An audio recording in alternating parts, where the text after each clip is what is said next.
for playing Button Smash.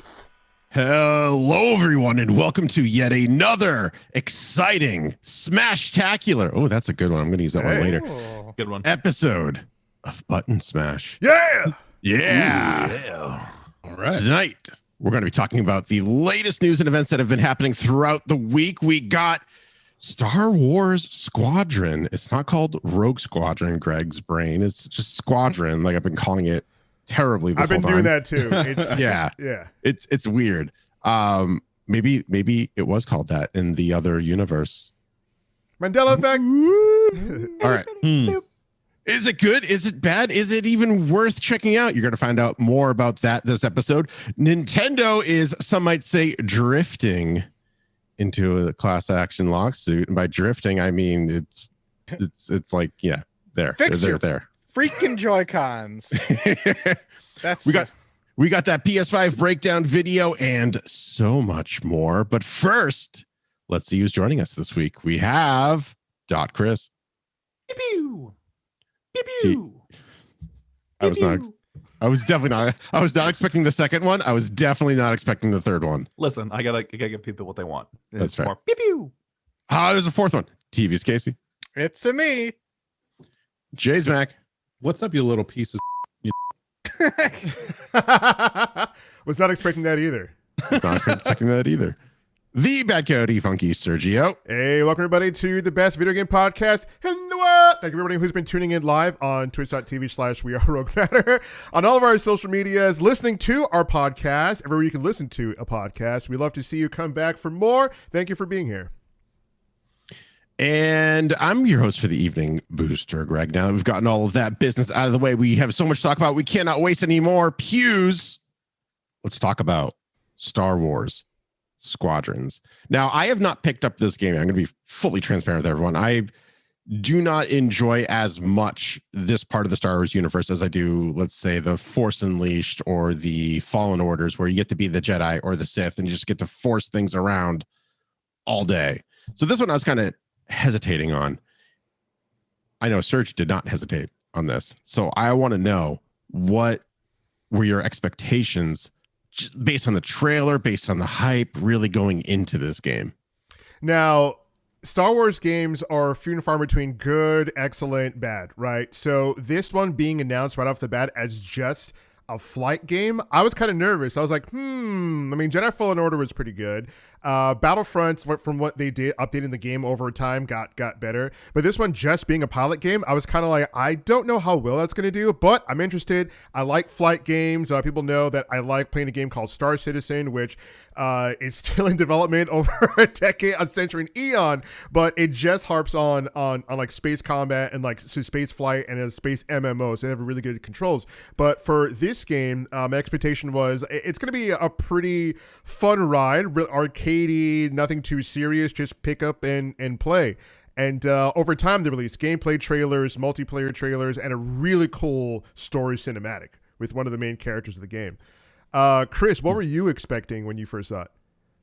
I was pretty excited. They seemed to do a good job marketing it. So I was like, all right, okay, cool. And it was a team that, well, after playing Battlefront 2, like you said, I actually did really enjoy the few moments where you got to like jump into a ship. I know that there's a whole mode that you could be in a ship, but like who doesn't play Imperial Assault? Like it's the friggin' greatest mode that there is. So that was one thing. I was like, you know what, I like the way this handles, but I think I would like more of that. So I was kind of excited to get a full-on flying Star Wars game. So I had some pretty high expectations going into this. Not gonna lie. So something I think I want to try to do on Button Smash from now on is we all usually talk about, like, in a medley of timelines, let's say, what we think about the game, how it was, stuff like that. I want to know, day one, you booted it up, you're playing, you just strapped into a TIE fighter or an X-Wing or whatever the heck You're they playing have in you your $20,000 Scorpion gaming chair with movable monitors for the fully immersive TIE fighter pilot experience. In fact, you can throw up all over your lap. you're in a bubble with no atmosphere because the Empire cheaped out on your gaming rig. That's the immersion. Except no substitutes. That's oddly specific. And I Very noticed that you're back in your parents' house. So did you spend all your money on that rig? That's Casey? it, baby. I'm That was it. broke, but I got That's a it. sweet chair. So you're booting up in the first area, right? The first level, zone, war, whatever. Did it feel like how you had hoped? At first, I didn't know what to expect. At first, I didn't like the controls. I like the graphics. Obviously the Star Wars sounds, because you got like the sound effects from the movies. Oh, so sure, you got yeah. like all the music and stuff. And I'm like, okay, I'm not bought and sold by that, because I've heard that so many times in Star Wars games and movies in parts where they don't earn it, but they play like the Star Wars melody, so you feel a certain way. Screw you people for doing that. But I start flying around and I'm like, I need to change these controls immediately because I play another game that has better controls. And I start to think to myself, okay, let's give this game a shot. Let's not judge it based on another game that I've played with people who've spent like a century, a decade, an eon making just a flight game. Let me just put myself into Star Wars Squadrons, because it's kind of unfair to be like, all right, I don't know what kind of background these devs have and how much practice or time they spent looking at other flight simulator games. So I get in, I boot it up, I start playing. I'm like, okay, this is kind of cool. I like that you start off as the Empire. Okay, like you start the story in this squadron. You're really an unknown, and you're going into this thing called Titan Squadron. And one of your like Endor just went off. Thousands of people died on both sides. And your captain is ordered to The go. smell of smoked Ewok is still wafting through the galaxy. Still crispy and buttery, and and your captain is ordered to go after a civilian like transport. And they're just like, well, those people weren't part of like what we were doing. Like we weren't like going to take them down specifically. We're trying to go after the New Republic or whatever. And it's just like, no, Captain, go hunt them down. We got to stop every single facet of this faction. Like we can't have any leeway. There might be some actual soldiers in there, and he's just like, what? This is not what. I don't want to do this. And then your comments are like, what do you mean? You're not buying into the propaganda of the Republic, are you? And I was like, oh, wow, we're going for this. Okay. So immediately I'm just like captivated by the beginning of the story. And then right off the bat, he helps out the other side. And you're just like, wait a minute, Captain. What? And I love the story. It's like, wait, Captain, what are you doing? He's like, this is not what I saw. Like, go after the Captain. Let's get him. I'm like, holy crap, we're going. Let's go. And then you boost your TIE fighter for it. I'm like, okay. Hey, I mean, if you think about it, most of the Rebel Alliance is made of Imperial defectors anyway. Yep. Yeah. All those guys went to Yeah. Imperial Flight School. You get your Wedge, you get your Biggs, you get your Han Solos, everybody. Yeah, Chris, what was your beginning experience? So, I definitely was weirded up by the controls. I'm playing on PS4. Serge, what are you playing on? PC. On PC. Okay. So, the controls of this game, how you actually fly, with a controller, shall I say, is left stick forward. Basically accelerates you. You can either go forward or you can come to a standstill. And then that left stick also left and right controls your yaw. So it's your barrel rolls and whatnot. And then your right stick controls your pitch up, down, left, and right. And I really wasn't digging it at first. And I tried to mess with the controls, and then I realized that they were basically as good as they were going to get. Not too customizable, right? Yeah, I really wanted, to be honest, I was actually wanted something like a button, like honestly, like the up, forward, and back D-pad, because it was something like you're setting how fast you're going. It was less responsive as like an accelerate, like something you have to keep your foot on the accelerator, because like once you set it, it just kind of goes. So it took me a while to get used to it. I have since come around to getting more used to the controls. And as far as like in the cockpit, so you're sitting in the cockpit, and you have some heads-up displays about like what your different abilities or attacks, like your missiles, and some people have like shield regen, and you have different you have three different, most of the ships have three different energy areas. You have energy to the engines. You can push all your energy to the engines. You can push extra energy to the Weapon systems. and you can push it to the shield. So depending on what you're doing in the moment, you can kind of flip what you're doing at the moment. So That's really cool. I like that. Yeah. it was difficult to manage at first. I was so not used to it. And then I realized like, okay, they want you to be flipping between these like constantly, depending on what you're doing. And not only that, like the shields, you can decide whether your shields are kind of balanced between the front and the back, or you can push all your shields to the front or all your shields to the back. So if you're coming in on like a Star Destroyer and they're firing at you, you can put all your shields in the front to make sure that you take less damage. And this is all sitting in the UI. And one thing that I do want to try this game again using VR, because this game very clearly wants to be in VR. When you're not in VR, you're just kind of looking straight, and all I want to do is in an X-Wing, I just want to turn around and see my friggin' R2 unit. Like, that's all I want to do. I can't shake him. And especially since like your ship's always going forward, I want to be able to be going forward and look to the right and be able to see what's happening. No Man's Sky actually has this control in there as well. And I love the ships in No Man's Sky. The fact that you can do that, you're going forward, but you can look to the right to see what's happening. And I think that this game was very much designed for that, and obviously a little weird that I'm using a controller and not like a flight stick or I don't know. Serge, how do you feel about the controls using a mouse and keyboard?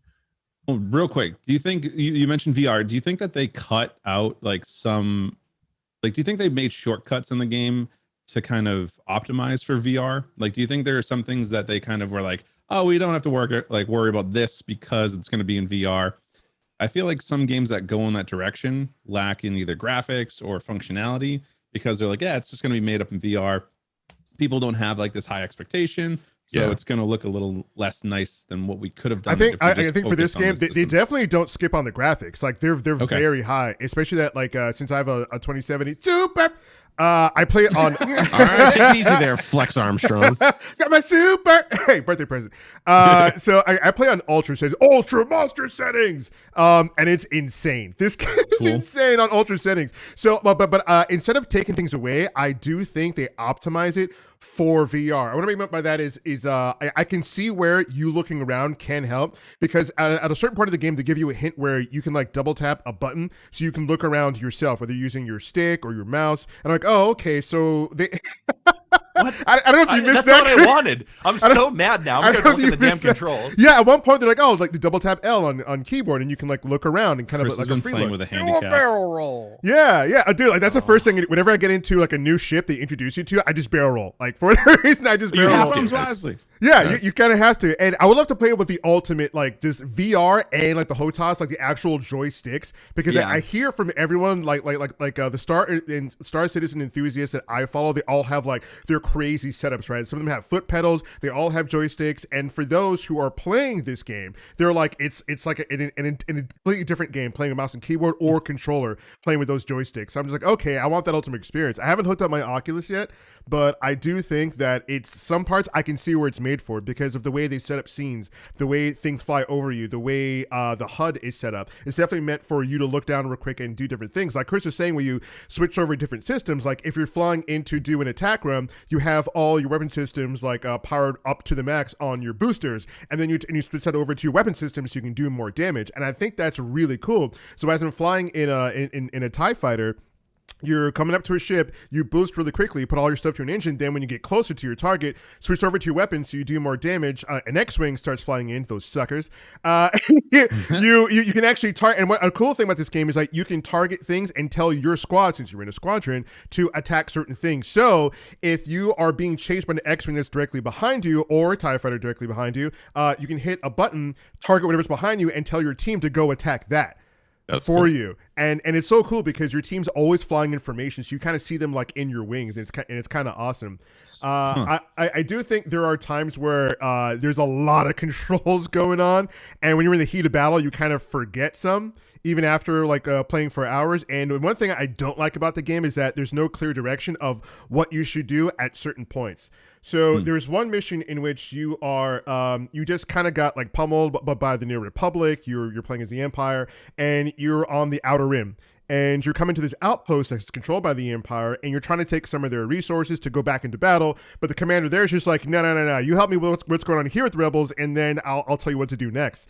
So at one point, they're like, oh, A-Wings are flying in. Like, go shoot them. And you're like, I don't see them. Like, where are they? I don't see them. And then you kind of look in the distance. Oh, okay, the battlefield, it's over there. Oh, you kind of squint. You're like, oh, okay. Yeah. But I guess you're trying to do a whole thing where it's just like the pilot experience of like there's going to be no video game indicator of here they are right here. You're supposed to look around and try to find it. But I kind of don't like that because there's a lot of stuff going on sometimes where there is like a gigantic space battle and they're like, oh, but protect the Imperial shuttles. I'm like, where?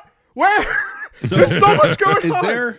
Is there a HUD or is there like a gauge in the cockpit that you don't know like what it does? You know how a lot of games have that where like there are just sensors going off and things going off and you're like, I have no idea what this is. Like, just cosmetic. Not really. No, like have a function. Not really. Everything has a function. So on the right hand side, you usually have your ship's health and your shields. In the middle, you have like your utilities, like your missiles, your repair kit, stuff like that. On the left hand side, you have like your mini radar, and that radar is kind of hard to read sometimes because like you'll see it's like, oh, X-wings are coming in, get them, and you'll see red dots on your radar on the left, but you don't know if they're up or they're down or they're because you're in space, so everything's kind of relative. So you kind of face that direction, and then you're looking yourself to see where they're coming from, and then it's like, oh, they're hitting the Imperial ship. You're like, I'm trying to find them. Like, what do you? It's and I got so frustrated. I'm just like, I gotta take a break. So I didn't actually run into that issue. So really? I found that the directives were pretty good. So, do you remember that mission I'm talking about? Like where you just get pummeled by the Republic in that crazy, amazing asteroid field of Irons are cool. And then you get to that depot and then it's like, okay, go in and scan for the ships for the Beridium or whatever the hell it's called. Yeah. And I'm like, all right, I have to follow like one of my squad mates into the ship, try to find them. And then I guess my game bugged out because my guy started freaking out and then he just like zoomed off somewhere and it was just like, follow him. And we're like, what? I think the game because he started bouncing around and then he just like pissed off somewhere and I'm like, what happened? He couldn't handle the pressures of war. Yeah. So it happens. You know, one of those guys flew into Vader in the trench run. He's like, look out. True. So I'm gonna go back to something Jason said before about some like skimping on some aspects to really make it VR. And this is gonna all kind of tie back into what we're talking about here. One thing that bugged the crap out of me is that when you're between missions, there is like a kind of like a hub world, but you don't walk around it. You're just sitting there. You can look around. There are characters there that you can turn to. You can start talking with them. So the fact that you're stationary there and the way that you okay, now go to the briefing. You have to look at the briefing room, hit a button. You're in the briefing room. That is a very VR control setup right there. What drives me up the wall about this in this game is that all of the dialogue that you have with all of the NPCs, like your squad mates, is garbage. It's so terrible. Yeah. And like, it's just, it feels like filler and it just doesn't feel natural at all. It's like, here, talk to these people 3 times just because we want to give you like flavor text, but it just wastes your time and it's not super deep. As well as before every mission, you have to sit through a briefing. So you sit through the briefing, they tell you what's going to happen in the mission. Half the time, and by half the time, I mean all the time, I basically didn't pay attention to that whatsoever. Same. Because by the time you get into the actual mission, you then have all of your squad mates basically tell you what to do for the next phase. So it was like they're telling you that the same thing, exact same thing twice. And it's not like talking to someone gives you like a stat boost or something. Like there's no mechanic to it other than adding probably another like 5 minutes onto your in between mission sections. So one of the buttons that's in there that I'm wondering that I use a lot was the auto select, where it will auto focus on a point of interest, either in enemy or if you're in the middle of like trying to scan something or protect someone.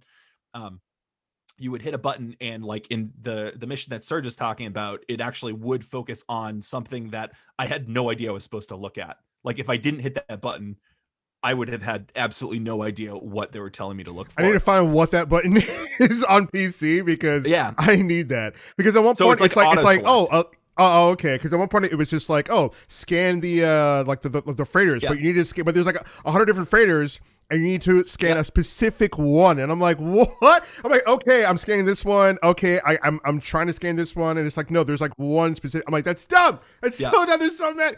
Okay, and the whatever. worst thing about that mission is that after you scan things, they go, oh, by the way, it's not on a freighter. It's going to be somewhere else. And you're like, cool, glad I wasted all this time over here. So yeah, that kind of bugged me, but I didn't feel the fact that I did feel that my gameplay experience was so directive.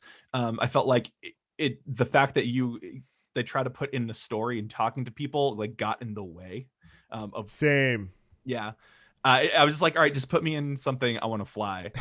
And like that area is a big open area. One thing I will also say is that first mission that Serge was talking about, where your squad leader defects to the rebels, that all happens while you're like in the middle of a facility. Like you fly into a facility and you're in this corridor, and it was a really cool section. But there's really only like 3 missions where you aren't just floating in space. So like I really wanted more like trench runs. I wanted to be down skimming the surface of a planet, and every single mission on this is just like wide open space. Sometimes there's asteroids around you. That was going to be my next question. Thank you. Yeah. So it was kind of I wanted a little bit more variety in what the locations were. There was one really cool outpost that you're at. It's the first time you tried the Y-wing, which really gave you that was actually awesome. That was the best mission when you're in a Y-wing and you have to go around the station and bomb I think it's like the power generators or something. Oh, it's like the heat generator. I don't know. It's something. It's like the heat sink something, whatever. So when you kill that, like it kind of like decompresses the station or whatever. Yeah. Yeah. But the cool thing is they really encourage you. They go, hey, your bomb drops from below the Y-wing, so you have to flip the Y-wing so that the bottom is facing essentially sideways, so that it's going to hit what's underneath you. I actually thought that was awesome because they kept calling it a trench run. I was like, okay, where's the trench here? It's like, oh, you have to go like towards like the middle, like the base of the station, and then like Chris said, you have to like flip your Y-wing so it's like dropping. I thought that was really cool. It's like, okay, you have to kind of use your skills to not only shoot the turbo lasers that are coming at you, but also to hit the doors. And if you're watching live here on twitch.tv/WeAreRogueMatter, we're actually playing that part right now. Join in the live stream every Thursday night at 9 p.m. so you can see what we're talking about while we're talking.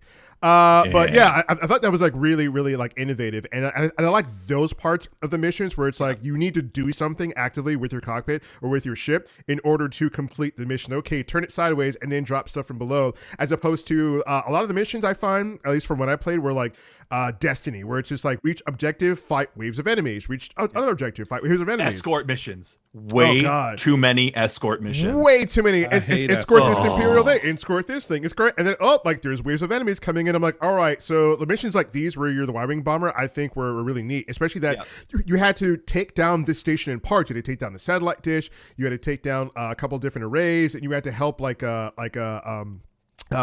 Corvette at the same time, and I thought like that was pretty cool. But as sometimes they throw a lot of things at you, so it's like, okay, go down the bombing run, like bomb these little things. Also help out the Corvette that's all the way up here on the other side of the station. It's getting hit, and I'm like, all right, let me set the X-wings to kind of like guard, because not only you can tell your squads to attack, but you can tell them to kind of like escort and help out. So while you're doing your bombing run with this Y-wing, your Corvette's like getting hit. It's providing you cover. It's your heavy hitter, and you can tell your X-wings to kind of do that. So this game has somewhat a variety of missions. I mean, I want more, but then again, it's a $40 game, and they're not going to expand it more. The head developer said, because he was like, we're going with the quote unquote old school approach of this being a $40 game, and it is what it is, not like games as a service, games as a live thing where they're going to add on expansions.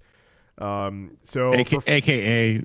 Big Boss doesn't want to give him any more money. Exactly. That's what that is. Yeah. Exactly. It is what it is, and they're going to probably started working on the next thing, whatever the next Star Wars game is. Yeah. So it sounds like to me that kind of all of the polish and all of like the wow factor of the game kind of wore off after a little bit, and you're just kind of like another escort mission. Like, come on. Like, oh, really? I'm just going to be shooting dudes in here. Dude, for me, it wore off really quick because I always want, and here's what I want. A lot of people agree with me on this. A lot of people agree with me. Yeah. I really want a Star Wars game that like shows the other side. We're always on the Republic side. We know they're the quote unquote good guys in the Star Wars universe, but I want the Empire side, the First Order side. Let's do a game like that. So one of the reason that's tough is so this game does do a good job of balancing Empire and the New Republic. I don't think so. I think there's a way more New Republic stuff than Empire. You have it. So near the end of the game, there is a really long Empire run. Okay. But one thing that made me feel kind of gross is that so sometimes there's literally a section where they go, okay, here's the deal, you're gonna go to this section, you're gonna start off by blowing up these fuel pods. Okay, cool, got that, that's fine, it's gonna attract the attention of the squadron. Okay, well, when you do that, then they're gonna evacuate civilians. Go ahead and attack those civilian ships. And you go, okay, so like you blow up one and it's like, okay. And then like once they bring them, they go, okay, once they come in, they go, okay, now you can either go to the checkpoint, or if you want bonus points, go ahead and blow up the rest of the civilian ships. It's optional. Just get them all. So I was like, it just made me like feel super gross. Like I was like, you know what? I'm not gonna do that. And then the next thing was, okay, cool. Now that they're here, go ahead and attack their medical freighter. You basically have to. They go commit a war crime. So it's like. That mentality is why it's tough to do it like the Empire side. And again, like some of those sections, they're like, all right, you're going to start attacking it, but if you finish it off, you get bonus points. And I was just like, Surge is like, you had my interest. So it's and now you have my attention. So, because like I want them to be brave and give us perspective like from the other side, right? And the other side is not showing him as a bad guy, but showing him that what they think they're doing is right. Because not all villains see themselves as villains. They think that what they're doing is the best thing. And I think which is a good approach. Yeah, which I think would make a more compelling story than, oh, these are just the bad guys and like that's the end of the story. But like I think that also that is just the bad guys in Star Wars for the most part. Yeah, it's tough. Right. It's tough with what they give you. Right, which is why if they build a narrative and actually have good writers to show that they don't think they're the bad guys, you know, like I think it would be more compelling than like, oh, play more as a Republic because they're good guys. Here you go, live out your fantasies. And I'm just like, if you guys want to read like the best book about like the insight into the dichotomy between like the Republic or the Rebellion and the Empire, Lost Stars by Claudia Gray. It's about two kids who grow up on the Outer Rim. One joins the Empire. Well, they both join the Empire, but one joins the Empire and like ascends, and the other one defects to the Rebellion. And they keep meeting at different points in their life. It's great. It's like one of the only romance stories I've ever actually cared about. So, speaking of romance, everyone has their own favorite personal Star Wars title, right? In terms of video game format. I do. How does this game compare to all of the other titles that have come before it? Well, this game doesn't have a fucking B-Wing in it. Okay, someone who played the game. No B-Wing! Listen, Greg, no B-Wing, no buy. Wait, quickly. I want to know how this game stacks up against Bounty Hunter for the PlayStation 2. The Jango Fett game. Yeah, that was the best game ever. Wrangling Reeks, baby. Wrangling Reeks. So this game, what it does really well, but it just needs more variety. So like I think like one of my favorite Star Wars games is honestly Jedi Power Battles, which is a better Episode 1 game than the actual official like Episode 1 game. That game freaking rules. You mean Super Bombad Racing? Super Bombad Racing. Although actually the Episode 1 racer is freaking awesome, and I also bought that for Switch because it is really good. But you know, like up to Battlefront, like between this and Battlefront, like Battlefront has a lot more variety to it, even though this does absolutely kill the flight simulator type of thing.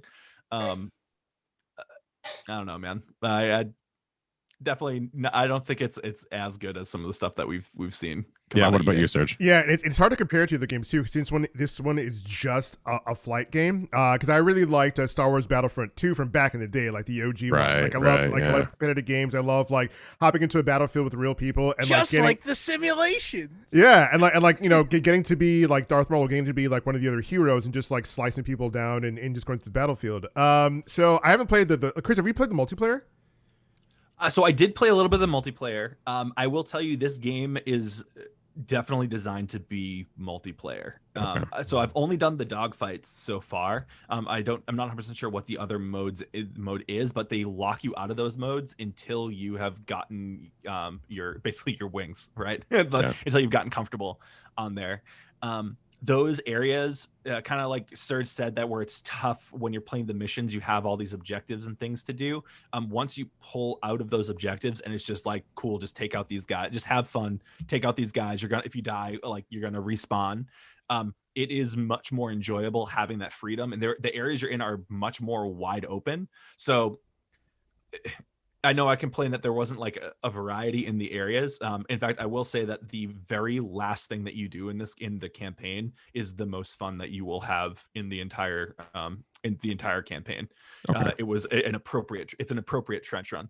But the fact that they kind of in multiplayer blow open the areas so that you can just have fun, basically control falling around the map, trying to take out your opponents, is pretty good. Awesome. Nice. So now that you've gotten your hands on it, should the people buy it now, or should they wait until it's like $5? Not $5, but should they wait till it's cheaper? I'd say definitely wait till it's discounted. Like I mean, like I got it because I'm a Star Wars fan. Like I like flight games. I needed something new to play, and I was like, okay, let's go. I liked what I saw from the trailers, from the gameplay reveals, from the future presentations. So I was like, you know what? Let's give it a try. Let's do it. But it's $40 right now, which might be a lot for some people. But if it was $20, $15, I'd say get it. You know, even cheaper than that. I think some sites now, I won't say which, are offering it for like a bit cheaper than that. Some discounts. You can find them out there. But yeah, I would say if it's cheaper, get it. Yeah, Chris. Same thing. It's $40. Okay. They're selling it for $40. I would say if you're a Star Wars fan or Flight Simulator fan, especially if you're into the multiplayer, I'd say it's worth it for like $20. Yeah. With a cape. No, anything. Yeah. Cape is always crazy.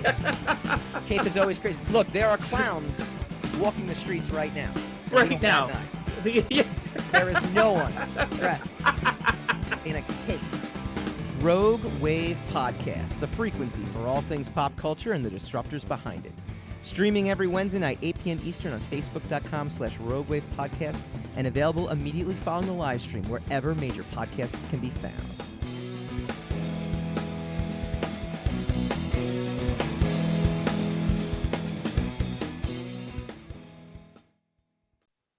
Speaking of money and I guess even monthly passes that you can buy, this is breaking news right now, live. News. I wish we had a graphic for breaking news. This is how breaking it is. It's before our graphic is even developed. We can do a bit. Yeah. Oh, thanks. Yep, that helps it. That made it better. Man, you work in the news. There's little bleeps and bleeps. So Microsoft's gaming boss, Phil Spencer, has revealed to their Microsoft employees at an all-hands meeting yesterday that they are planning on bringing Game Pass to iOS devices. Now, iOS, for those of you at home who don't know what that means Apple's iPhones and iPads. They are targeting a 2021 release. Now, Spencer was quoted as saying, "We will absolutely end up on iOS." Absolutely is what he's saying. That confidence, that directness. Now you might be thinking, wait, when I go into the App Store to download my free Bejeweled or Disney emojis or Candy Crush or whatever everyone plays on iOS these days, there's already something that's called Apple Arcade, and that is also a monthly subscription. Now this is kind of making me wonder a little bit here. Is Apple going to play nice with Microsoft? Did Microsoft wait for Epic to take the first shot and just kind of standing in line waiting? Like what does this mean, do you think? So they probably already had their eyes set on doing that. As a kind of direct response to the Epic lawsuit, Apple did change their terms and conditions, saying that if there was going to be a streaming app in the App Store as far as games, they would have to submit every game that you could possibly stream through that app would have to be submitted as its own separate application for review. So the way around this is actually to, instead of make it a app that you download through the App Store, make it a web-based app. That way it bypasses the need to be reviewed in the App Store if you are basically running it off of a website, which is pretty much what Amazon's Luna is going to do and what the Google Stadia would be doing as well. Yeah. Here's another thought. What does this mean for Sony? Microsoft is inching closer and closer to seemingly becoming a platform-driven gaming experience. And by platform, I don't mean Xbox. I mean that their subscription.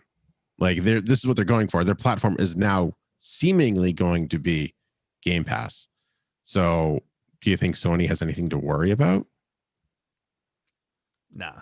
I mean, they've already Sony has won the console war for sure. 100%. But what happens when the internet catches up?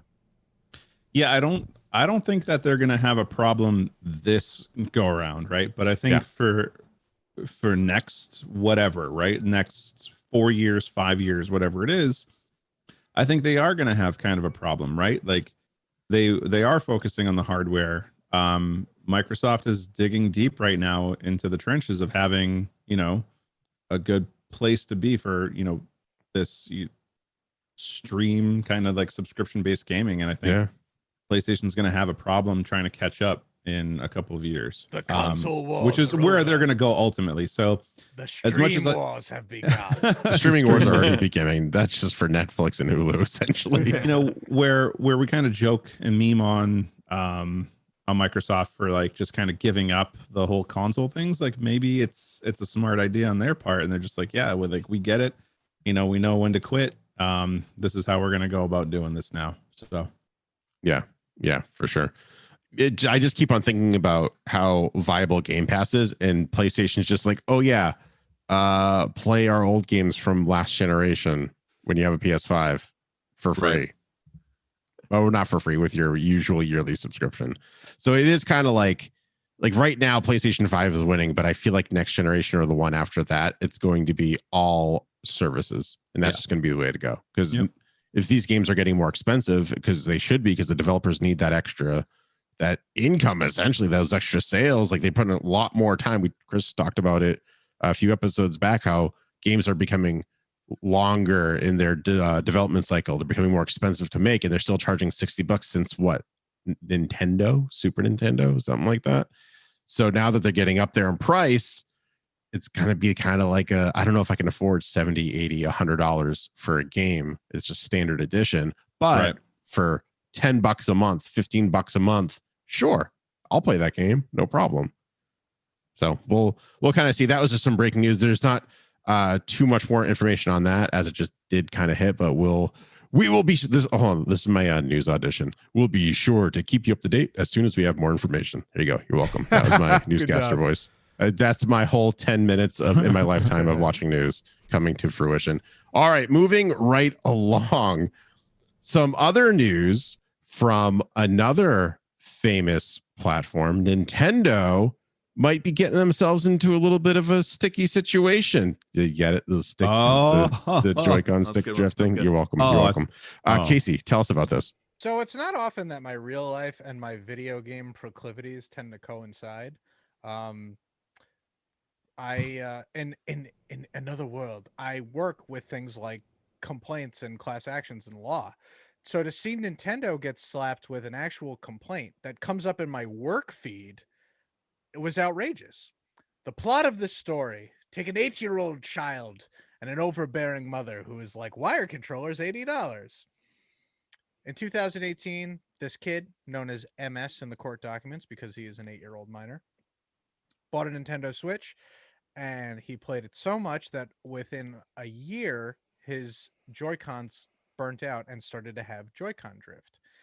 Now, hands up for those of us on the podcast tonight, who's experienced Joy-Con drift with your Switch? Nope. I have Nope. not actually. Nope. No, I can pick. I can pick out good consoles from the bad ones. You have to shake it and you have to listen to it in a certain You're gonna have way. to tap a little bit. There's like kind of a hollow sound in it. No, you just didn't spend 1,500 hours on Animal Crossing. Come on, who are you kidding? You know what? And it's the stick that controls the camera, and I'm always moving that camera. Yeah. Gotta move See, that which Switch do you have? Do you have the first round or the second I round? believe Well, I got it's second round. I believe it's a first generation Switch, and you Okay. can look at my Joy-Con here. It's the Smash Ooh. Brothers Bundle Edition. Yeah. So I Nice think flex. that was, Nice flex. too. Yeah. Yeah. I don't know. Listen, I didn't buy a Switch until Smash Bros came out, so I'm late to the party. Yeah, weak flex. Yeah, very weak. Oh, noodly flex. The kid bought Joy-Cons. He wore them out, and it started to drift. Drift is that thing where it moves in one direction, where it's like a ghost is playing your video game. His mom bought him a new controller, new set of Joy-Cons. They started drifting within another couple of months, and she's like, Okay. "I'm done with this. I'm He's litigating." eating and playing games. You shouldn't do that. Too much Yeah. grease inside the controller. Oh, absolutely. Listen, I've tried to throw the old silver bullet for fixing Nintendo controllers. You hit that with some isopropyl alcohol, didn't work. No. But normally it does on everything from cartridges to you name it on the old stuff. Anyway, they started a class action suit. Now, a lot of people on the internet apparently don't know what class action means, which means anybody who submits a claim that says, I have proof of purchase, I have proof of a defect, yada, yada, yada, they're entitled to, whatever money in the big pool that they end up suing Nintendo successfully for. In this case, $5 million, which is really not a lot No. Yeah. considering No. Nintendo is, I believe, the most successful company in Japan. They print their own money. Let's be They honest. Like basically print their they're own fine. money. It's not a far cry to call them one of the most successful companies. I mean, they're around. being represented in the Olympics, rest in peace Olympics, because of coronavirus, but like they're actually being represented in the Olympics. And they used to own the Seattle Mariners. If you're a baseballman, No. Neat. kind of an interesting bit of Relevant. Sports ball. Oh, I know sports things ball. about that. Totally relevant to this story that's going on and on and on. Thank you. I'm just having a good time with this. I never get to talk about this sort of stuff. And there's a reason why. Yeah. But that's it. So they filed a complaint with the law firm, and that is now pending. But as soon as it hit, the internet went ablaze. I don't know. They could just make everybody happy by lowering the price of the Joy-Cons from $80 to $40. You know what I mean? They could do that. They've already been offering for like free repair services, although it takes forever to get them back. So I hear, which is the only reason why I haven't sent mine in yet. The biggest thing, though, and I think this is kind of what the case is hinging on, with the idea of disclosures. Nintendo was like, "Oh, Joy-Con drift's not a real problem. That's not a real thing." Oh, And the deniability that's bad. Yeah. It's This very is the bad. second. This is the second time they're being sued for this as well, because didn't they offer repairs the first time? Right. And they supposedly said that in the manufacturing process they fixed the issue. And they But did. this new round of Joy-Cons is also experiencing the same thing. Yep. So when you already had a class action lawsuit and you said we took care of it and they did not take care of it, you got yourself a problem there, bro. Yeah. I mean, more than that, I think with the second one, this in particular has to do with detachable Joy-Cons, but a huge issue is the sticks on a Switch Lite, Ooh. which you can't just get Yeah. a replacement. Yeah. It's You'd have to solid. send that That's whole the thing system. in to get fixed. Yeah. And there are like DIY fixes that you can do, but like, who really wants to take apart their electronics? Yeah. Yeah, Especially yeah. for the light, got to take apart the whole thing because it's Yeah. one Seen solid this? That piece. risk. These are little baby screws, and they're in like a Y shape. Like you can't hit that. With You have to be like Nintendo. you gotta be like a crazy clockmaker with like different eyeglasses Yeah, and like things. I have that kit to fix all it. by the way. magnifiers that flick down. Right, they all flake down. You're talking to your animated like characters in the background. Yeah, Pinocchio's hanging out in the background. You're right. You're like an old like ye old accent. You fixing literally just Joy-Cons. need to be Dr. Manhattan I in was order just to gonna say, repair. Pretty much, After, yeah. after a while of fixing enough switches, you get hit with some tachyons. You There is achieve an time now. It's Siler from Heroes. Yeah, man. true. Oh man, I Nice. tire of these Joy-Cons. brains. All man. right. Well, moving right along. If you watched the last Resident Evil movie and you thought, hey, you know what? I could really use another one of those. And then you sat on it for a year. And then you said, you know what? I really wish they would just reboot the whole damn thing. Well, I got great news for you and terrible news for pretty much everyone else. There is a Resident Evil reboot that is in the works, and they've released, at least as far as I can see, the main cast. So we'll go through that really quickly. We have Kaya Scola, I can never say her name, Scoldelaro. She played Effie in Skins, if you watch Skins. She's going to be playing Claire Redfield. We have Hannah John Kamen, who's from Ant-Man and the Wasp, as Jill Valentine. So she was, what was that? Ghost was the character's name? So Ghost? something Oh, yeah, that had yeah, nothing to do yeah. with the actual movie, but they put it in there because it's cool. Yep. Yep. Robbie Amell, famous cousin of Stephen Amell, The ML who's from Upload, as well as Flash, as Firestorm, and a bunch of other stuff. He's going to be playing Chris Redfield, which I think is great casting. And we're Not going big enough. Chris Redfield needs to be roughly the size. well. of a Well, house. remember, this is prequel Chris Redfield. Oh. He gets Yeah. bigger as you go, so appropriately sized for I'm now. expecting, Robbie I'm Amell. expecting them to put Robbie Amell in that like Umbrella Academy gorilla suit. I'm, Like, he's I'm just expecting. that big. I'm expecting that if Robbie Amell drops out at any point, they're kind of just hoping that Stephen Amell will just pop back in and they could just like. You've got the They're badge of just the too MLs. similar. It's your Yeah. classic Sean Ashmore, Aaron Ashmore situation. They're way wait. too similar. So the guy who plays Luther is in this too. Yeah. So Tom Hopper is from Umbrella Academy. So he can is borrow going, the suit. Is going to be playing Albert Wesker, Oh yeah. the villain, Wesker. which is interesting. Yvonne Yogia is from Zombieland Double Tap, is going to be playing Leon S. Kennedy. And based on the picture that Deadline is supplying, I can't really see that just yet, Yeah. but we'll have to wait and see. And my favorite villain and character actor, well, top 5, Neil McDonough, who has been in a plethora of things. He was in that really bad Street Fighter Kristen Krug movie, and he was Bison, right? Yeah. But he was in Legends of Tomorrow as Damien Dark. He was fantastic, though. I had a lot of fun with it. He's going to be playing William Birkin. So we don't really have too much more on this as of right now, but that cast list did come out, and I thought that was kind of interesting. Was there I was gonna say, wasn't there another ad for Monster Hunter as well, which stars previous star of the Resident Evil series, Mila Jovovich and Tony Jaa? Oh, What? man. Yeah, Yeah. that was a while ago. I feel like they were talking about I feel that. like Tony Jaa is like a new thing this week. I don't know Oh, if you knew that okay. he was in it. And they released details about the fact that like, so when we first saw the ad for that, it was like, oh, why is she firing a gun? Monster Hunter, there aren't guns in Monster Hunter. And apparently the idea of the story is they get like transported to this world and they try to use guns and it doesn't work, so they have to then use all the no. big crazy weapons, which is dumb, but whatever. That's At least they'll real get there. dumb. It's a way to get over there because Mila Jovovich just needs to shoot things always. Why not just like have it set in that world, period? Because reasons. To begin because, I don't know. Anyways, Instead of making it the plot of help- Jumanji. because they hope they surprise you. Yuck, yuck, yuck. I mean, Yeah. But, listen, the whole reason they made Resident Evil 4 through 6 was because Paul W.S. Anderson is like, my wife likes to shoot things. Yeah. Let me fair. make 3 fair. major films just so she. I'm so glad they're redoing these because they were just so ridiculous as time went on. Like I was just like, what are Yeah. these movies even now? I mean, I remember watching the first one. I was like, okay, this is not really, but it sort of is. I kind of like it. it was fine. First one was Yeah. okay. And then as time went on, I was like, okay, this is just this has nothing to do with the games at all. God. Couldn't she fly at a certain point in this?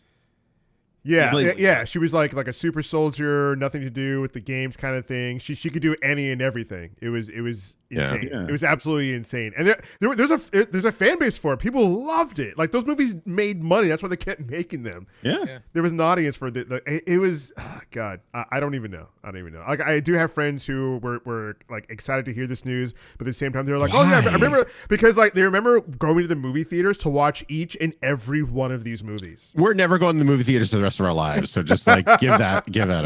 It's yeah. over. The dream's killed- over. Corona killed Regal Cinemas. Yep. AMC, Yeah. it's coming for you, baby. Drive-in theaters though, coming back. Yeah, coming. That's true. True. Yeah, whoever true, owns true. those, you're doing really Yeah. Mended yeah. Mass. Yeah. All right. Well, quick little bit of news. Cyberpunk 2077 has officially gone gold, Cool. Just Which means released already. which means Yeah. they have hit their final deadline and they are good to go. This doesn't mean that the game is going to be perfect. There could still be bugs and stuff like that. That's why we always have those day one Day one patches. Woohoo. But it's good to be shipped. So I'm excited about that. That is Golden fantastic update. news. Yeah. Yeah.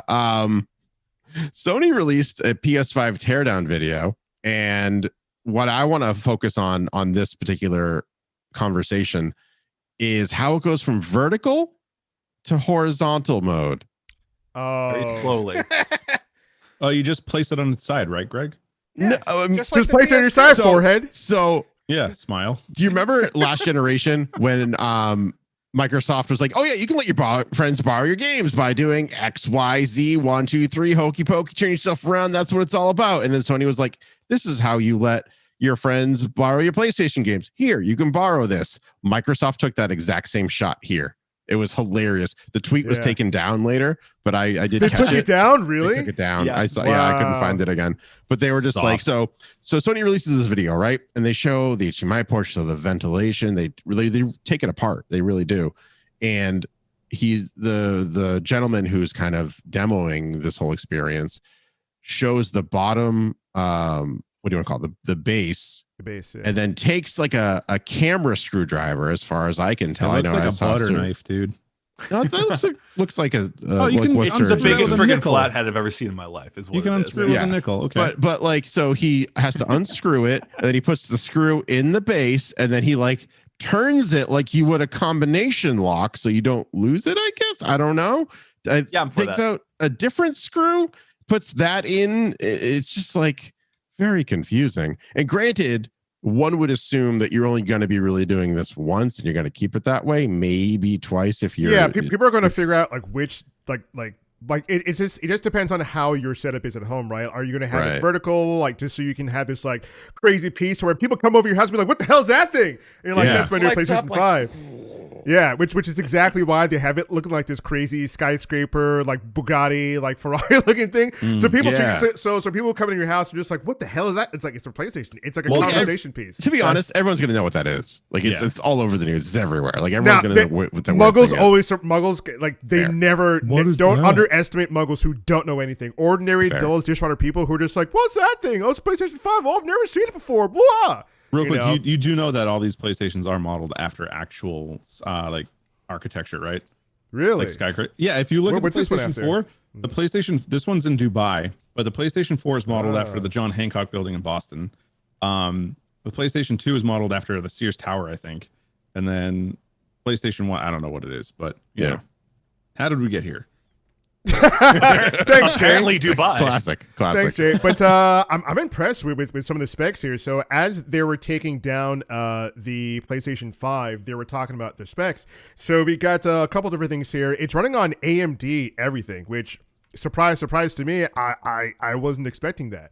It's got an AMD GPU. It's got 16 gigabytes of DDR6 RAM. Storage is 825 gigs of solid state, and they showed a part where you can upgrade to an M.2 NVMe PCIe 4. So that sounds like a lot of mumbo jumbo, but basically, people who don't know, it's a solid state drive that's very, very fast. It's like a tiny stick. This is the new storage technology that computers have. So it's supposed to work with any NVMe M.2 PCIe 4. So you can use a Samsung one, the Sabrent Rocket or whatever. So you can put like a terabyte of extra storage that's going to be lightning fast. So let's say you install this thing, you put any extra data on it or games or whatever after you run out of your basic SSD, it's going to be lightning fast. One thing that people are really enjoying and really liked about this video was that as this guy was taking apart the PlayStation 5, he got to the part where we get to the heatsink. And the heat sink is basically like the biggest part of the entire thing. It's all heat sink, the whole entire thing. If it's not just a plastic frame and it's not a circuit board, it's heat sink. The rest of it's all filler. It's insane. It's hysterical.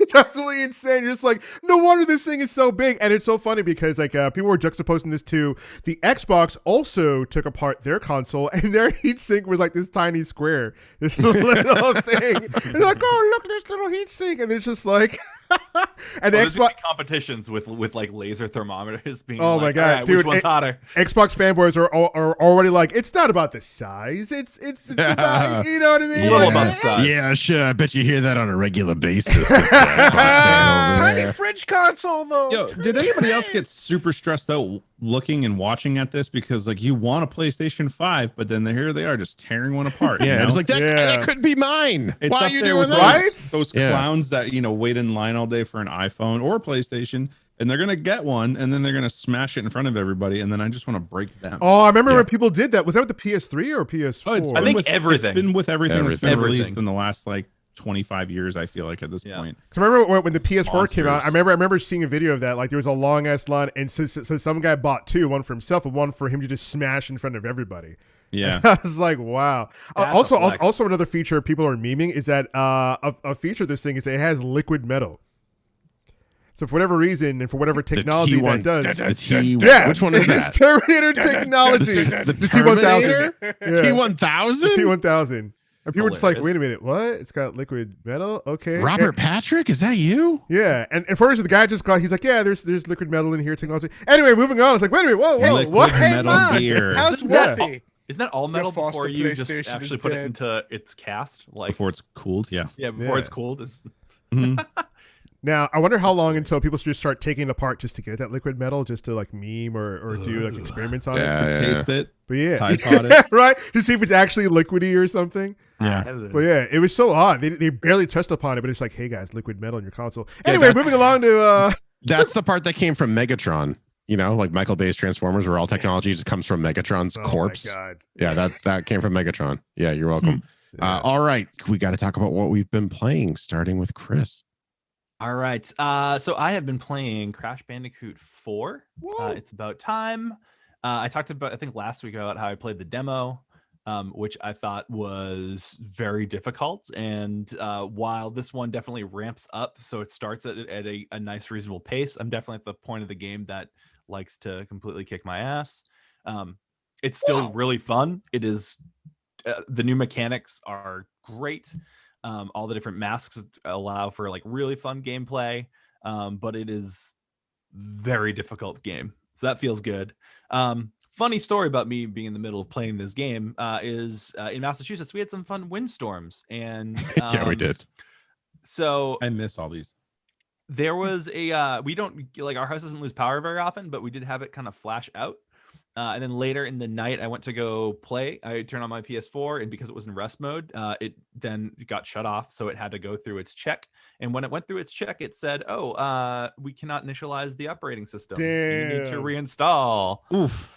So then I had to. Well, I tried it one more time. I was like, "All right, let's see. Maybe just this time was the fluke." Nah, second time did the same thing. So then I had to completely reinstall my Yikes. PS4, and that meant completely wipe out. The good thing is I did have an external that had some games, like I think I have like Destiny on there. I actually did have Star Wars Squadrons on there, which was good because I thought I was gonna have to wait for that to reinstall. But what I then had to do was not only set up PS4 again, but download the games that I knew I wanted to have on there. So I did kind of do some house cleaning. But what saved me is that I pay for PlayStation Plus, and all of your save games get stored up to the cloud. So you can actually just re-download Nice. everything. And it was just like, it probably took like 15 minutes or so because I just have a fair amount of games that have save data. But I was able to get everything back, so that by the time that finished up, I was able to boot up Squadrons while I waited for like the 15 other games that I wanted to install to actually download. Nice. So that was fun. Back up and running now. And I did really quickly play Dead by Daylight a little bit more with some friends of mine, and that game is still really fun, trying to hide from people trying to kill me. Yeah, true. Jason.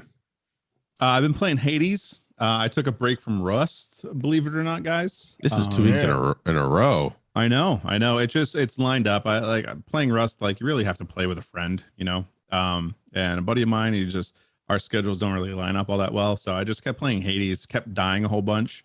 Yeah. The game treats death really funnily though, because like you just respawn and just start from square one again, right?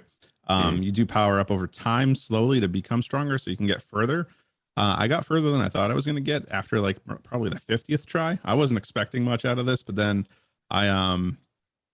I pulled off something pretty amazing. I beat like a level boss with literally 1 health for like 90% of it. I'll throw it in my highlight where you can see it, twitch.tv/JaysMac. And then do you guys want to follow up on the Tony Hawk saga that's been going on? Please do. Yeah, Please go do. for it. No, Yeah, I could do without it. Thank you. Inquiring minds need to know. So yeah, I finally went down. I went to the GameStop where it existed, and I talked to the guy, and I was like, "Hey, I have a Tony Hawk copy." He's like, "Oh, cool, yeah, let me just grab that for him." I'm like, I just want to return it. And that was it. No Broke way. that dude's heart. That's He's it? like, I that guy returned was it. like, yes, my pickup percentage went up. and then Yo. you just return it. Oh, So he was so nice. He was so kind, and he was like, "Yeah, no problem. Like whatever, you know." So actually, I didn't return it fully for a refund. I returned that and the Cyberpunk pre-order just for Steam gift cards because that's a better choice for me. So I don't know if that hurts that guy's commission or what. Yes. But guy, Definitely, I'm sorry. definitely did. not commission, but his numbers. Yeah. Yeah. Okay, his numbers, you know, For sure. fine. I'm sorry that happened to you, but You this can is a never better go use back. of my money. You're banned for life. They took a little Yeah. Polaroid of you. Oh, They there's took a picture. there's two. There's in like a that town, picture of you so- up there. It's They just put like, you on the don't wall of ever shame. let this Have girl you seen pre-order. this Canadian? Do not let Yeah. this man pre-order. Yeah. But I was like, Oh. yeah, can I just return this and get, gift cards? He gave me like $80 in gift cards, which I'm pretty sure it was, just like free money anyway to me. So Yeah. True. Yeah. Yeah. All right. I feel like I know what the answer of this next one's going to be Unless because Serge literally just wrote zone. unless Unless it's Zone of Enders. it's one of the Enders, which I've not been playing. So Call of Duty not. Modern It's Warfare definitely Warzone is such a great Is it trickery if I knew exactly what you were saying the whole time? unless. Unless. That's the trick, guys. Unless. You just say unless until they stop Unless. questioning you. Stop questioning you. Unless. But yeah, we've been getting some wins in Warzone. It's the only game to play right now until Cyberpunk 2077 comes out. Or you can play Squadrons and squander your life because you play more on the public side, and I really hated that a lot. And it's I spend most of my time on stream just bitching about not being on Empire. I'm just like, I'm so bored. I was so bored. That's it. Anyway, we've been getting some really good wins right here on Rogue Matter. And also on Alex Tomei's stream and stuff, just playing Warzone. It's a lot of fun. Just hop in the game with your buddies. Just do call-outs as if you're in a real freaking Warzone. And when you get the win, it's so damn satisfying because you beat out a whole other team of well-coordinated people who are also trying to get that win, and you beat them. Absolutely beat them. And it's even better because when you win a game, there is, when you kill someone, you can hear them for a couple seconds, and it's always so funny. Cool. But it's so good. But when you win the game, you can hear them for an extended amount of time. So it's either GG's, good job, or like, oh, you guys suck, or yada yada. But I've been finding more and more people have been kind of gracious in the loss. Like when we win, people are just like, all right, that was hard fought, good job, guys. Like, oh, okay, thanks.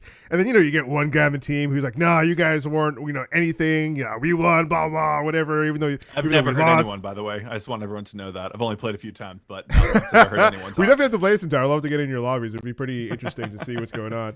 But yeah, that's what I've been playing. Nice. All right. And I pulled the surge and I was pretty much playing all the same games as last week because they just haven't finished. So I decided, no, I'm not going to be Sergio and I'm going to play Mario 35 just to put some spice into the conversation here. Yeah. So I was playing that yesterday and today a little bit. I've gotten as far as fourth place, I guess you would be in this. So Mario 35, if you don't remember, we talked about it a couple episodes back, where it's kind of like a battle royale, but you're just playing a Mario level. So basically you go through level 1, and once you beat it, you go through like a weird kind of after level, and then once you win or insane. lose, it's a lot of fun. Once you win or lose that, you go back in, then you go to level 2, 3, 4, 5, 6, so on and so on. As far as I can tell, most of the secrets that I knew from World 1 are there. I didn't test all of them because once you go in, you're just like, go, go, go, go, go.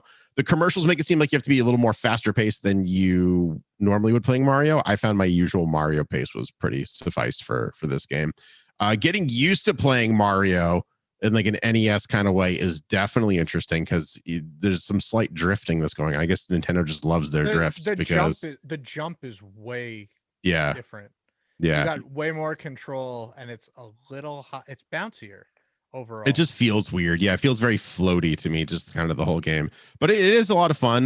You can kind of trip up your opponents. You can keep on going. You can, when you kill an enemy, I think is when enemies spawn in your opponent's world and vice versa. So there's nothing gets quite crazy. like having the fire flower and just having like a row of enemies in front of you and just like launching fireballs at them. So it's solid. Again, I think it's going to be a good, I need a 5 to 10 minute break just to play a couple rounds and just see where it goes. Will I play more than a week or two? No, probably not, but it's still a pretty solid time. And I have been playing more Evil Within over on my stream over at twitch.tv/BoosterGreg. We're probably going to finish that tomorrow, if not an hour or two into Monday. So we are live Monday evening and Friday evenings at 8 p.m. Eastern Standard Time.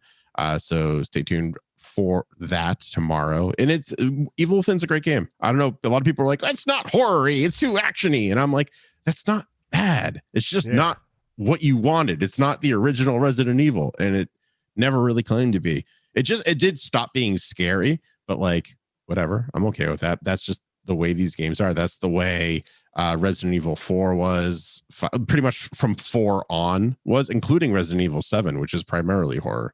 So that one's pretty solid. We'll probably be playing Evil Within 2 later on. And really quickly, because we are super out of time, what's free this week over on the Epic launcher? You're going to have Abzu, which is a really cool atmospheric underwater sea exploration. It's really fun. Yeah, it's quick. It's like 3 hours. Yeah, I streamed it a couple of years back when we were just listening to freaking the Free Willy theme song and Under the Sea the whole time. It was great. Rising Storm 2 Vietnam is also free over there. So be sure to redeem that while you can. And with all that being said, that is all of the time that we have for this week. Remember, if you are joining us late, you can always watch the VODs that are posted on YouTube or even uploaded right here at twitch.tv/weareroguematter. And if you're like, you know what? I want to chat with all these amazing people that are in chat when you guys are live.